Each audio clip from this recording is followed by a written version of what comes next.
దేవుని కృపను బట్టి ఫిబ్రవరి 13, 14 తేదీలలో భువనగిరిలో మనము నిర్వహించాలి అని ఆశపడుతున్నటువంటి ఐఎఫ్జే విజ్ఞాపనోద్యమిక 10వ వార్షికోత్సవ ప్రత్యేక సెమినార్ కొరకు మీ యొక్క తీవ్రమైన ప్రార్థనలు విజ్ఞాపనలు కోరబడుచున్నవి. అయితే ఆయా ప్రాంతాల్లో ఉన్న దైవజనులు ఎవరైతే ఆ ప్రత్యేకమైనటువంటి సెమినార్లో పాలు పొందాలి అనుకుంటున్నారో 13వ తేదీ ఉదయానికల్లా ఎట్టి పరిస్థితుల్లో 7-8 గంటలకల్లా అక్కడికి చేరిపోవాలి. ఆలస్యంగా వచ్చిన వారు లోపలికి అనుమతించబడటంలో చాలా ఇబ్బందులు ఎదుర్కొంటారు. మరి దాదాపు అన్ని సెల్ ఫోన్స్ ఆఫ్ చేసి ప్రార్థనలో కూర్చుంటారు కనుక మీరు ఎంత ప్రయత్నించినా మరి ఆ గేట్ నుంచి లోపలికి వచ్చే అవకాశం ఉండకపోవచ్చునని మనవి చేస్తున్నాను. ఇంకా చాలామంది భువనగిరి అనగానే వాళ్ళ మైండ్లో భువనగిరి అన్నది ఫీడ్ అవ్వట్లా, భువనేశ్వరనే ఫీడ్ అవుతుంది. అదే కదన్నా ఒరిస్సాయే కదా అని 2-3 నాకు ఫోన్ చేశారు. కాదండి, ఇది కాజీపేట లేదా వరంగల్కి సికింద్రాబాద్కి మధ్యలో ఉండే భువనగిరి అనే రైల్వే స్టేషన్ దగ్గర ఉంటుంది.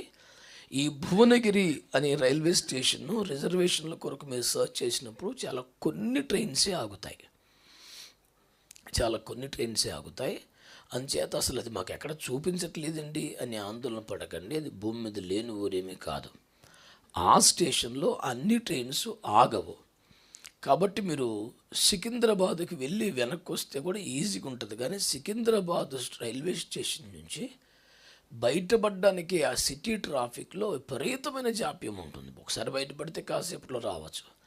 అందుచేత కాజీపేట రైల్వే స్టేషన్లో దిగి ఏ ఆటోలతోనో కార్లతోనో రావడం వెళ్ళడం, వచ్చినప్పుడు కానీ వెళ్ళేటప్పుడు కానీ అది సులువైన పద్ధతి అని నేను మీకు మనవి చేస్తున్నాను. రిజర్వేషన్లు చేసుకునేవారు వచ్చేటప్పుడు కానీ పోయేటప్పుడు కానీ మరి కాజీపేట రైల్వే స్టేషన్ నుంచి రావటం వెళ్ళడం అనేది సులువుగా ఉంటుంది. ఆటోలో కారులోనో మీరు రావడానికి వీలుంటుందని మనవి చేస్తున్నాను. ఇటు ఆంధ్ర ప్రాంతము నుండి భువనగిరికి సొంత వాహనాలలో వచ్చేవారు విజయవాడ సూర్యాపేట దాటిన తర్వాత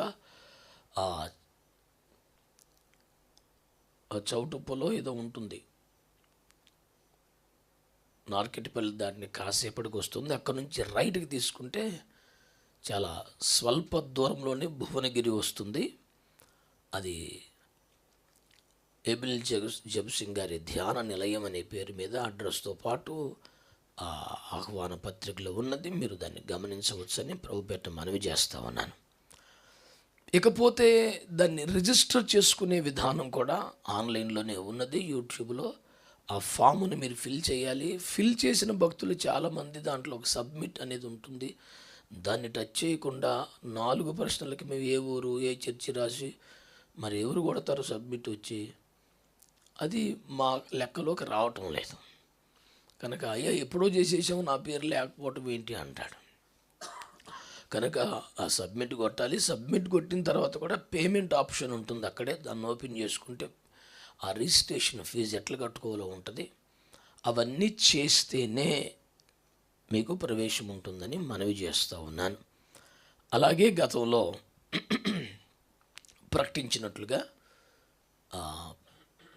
పరిశుద్ధ గ్రంథాలు మంచివి, బైబిల్ కవర్స్ వేరే షాప్స్లో ఎక్కడ దొరకని ఉత్తమ క్వాలిటీతో బైబిల్ సొసైటీ ఇండియా వారి సౌజన్యంతో నేరుగా వారి దగ్గర నుండి మనము తెచ్చుకుని అవన్నీ సిద్ధపరచడం జరుగుతుంది. అలాగే వేరొక దగ్గర ఎక్కడ దొరకని పాస్టర్స్కి ఉపయోగపడే మంత్లీ ప్లానర్స్, షెడ్యూలర్స్ చేసుకోవడానికి కూడా ఒక ఉత్తమమైనటువంటి ఐఎఫ్జే వారియర్స్ డైరీ కేవలం మంత్లీ ప్లానర్ సిద్ధపరచబడుతుంది. చక్కని వాక్యానుసారమైన విధానాలలో ఉపయుక్తంగా దైవ సేవకులు వాటన్నిటిని సంపాదించుకోవడానికి తగినట్లుగా సిద్ధపడి రావాలని కోరబడుచు ఉన్నారు. ఈ విషయమై అనేకులకు తెలియపరచండి. మీ యొక్క వ్యక్తిగత వాట్సాప్ స్టేటస్లో కానీ ఫేస్బుక్స్లో కానీ ఈ విషయమై భువనగిరి సెమినార్ యొక్క ఆహ్వాన పత్రికను ఉంచడం ద్వారా మీ శ్రేయోభిలాషులకు మీరు సిఫారసు చేసి ఆ కార్యములో పాలు పొంది మేలు పొందగలరని ప్రభుపేట మనవి చేస్తూ ఉన్నాను. అక్కడికి నేరుగా వచ్చి రిజిస్టర్ చేసుకుందాము అనుకునే వారికి అవకాశం ఉండకపోవచ్చునని, ఒకవేళ అక్కడున్న అకామిడేషన్ పరిమితం కనుక మరి ఇబ్బంది పడవచ్చునని